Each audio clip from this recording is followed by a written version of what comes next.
Okay, class, follow me.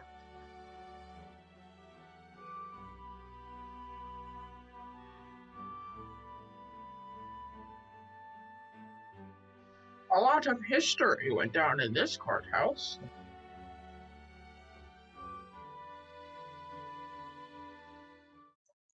Let's review our country's government. The colonists had been on edge with Britain for a while now, but after intolerable acts, massacres, and taxation without representation, the colonists were fed up, and so they drafted a letter, a declaration, declaring their severance from Britain and the country that they would create. The Articles of Confederation were articles written to justify and clarify the rights and wrongs of the current country.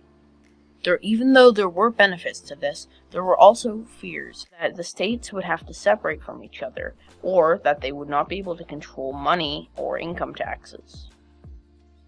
After multiple flaws in the Articles of Confederation, a Council of Representatives met up in 1787 to redraft the document.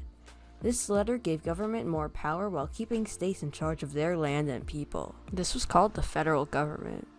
The federal government is made up of three distinct branches: the executive, the bicameral, and the General Assembly. These consist of a Senate of 30 elected members and a House of Representatives of 150 elected members, and the judiciary. The U.S. government is split into three main branches: legislative, executive, and judicial. Each government branch has their own purpose and checks that they can impose onto other branches so that one branch cannot control everything. The legislative government has the ability to cast or confirm laws. If a president refuses to sign a bill into law, this form of government can call a vote or majority rule to either decide what must be done or overrule the president based on different things. The executive government consists of the president and their cabinet members who the president can decide. The president also is the head of military and can sign treaties and initiate in combat with other territories. The judicial branch of the American government is the system of federal courts and judges who interpret different laws that are made by the legislative branch and enforced by the executive branch. Anyone can suggest a new bill, but for it to become a law, a lot of things have to happen. First, a committee of members must decide whether to pass along the bill or not to. If they pass it, both chambers must vote yes. If that happens, the bill will be presented into the president's office where he can veto it or accept it. The Bill of Rights is a bill that states all the rights, as implied by the name, of the citizens in America. These rights do sometimes change depending on your state and situation currently.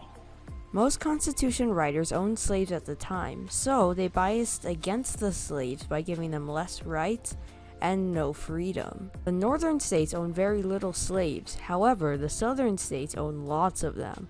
So they made a compromise to avoid conflict by counting each slave as 3/5 of a person, so that the populations wouldn't differ based on how many slaves you had.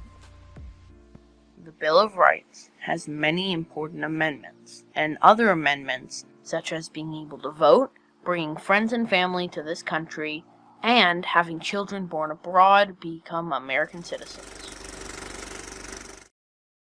Okay, everyone, class is dismissed.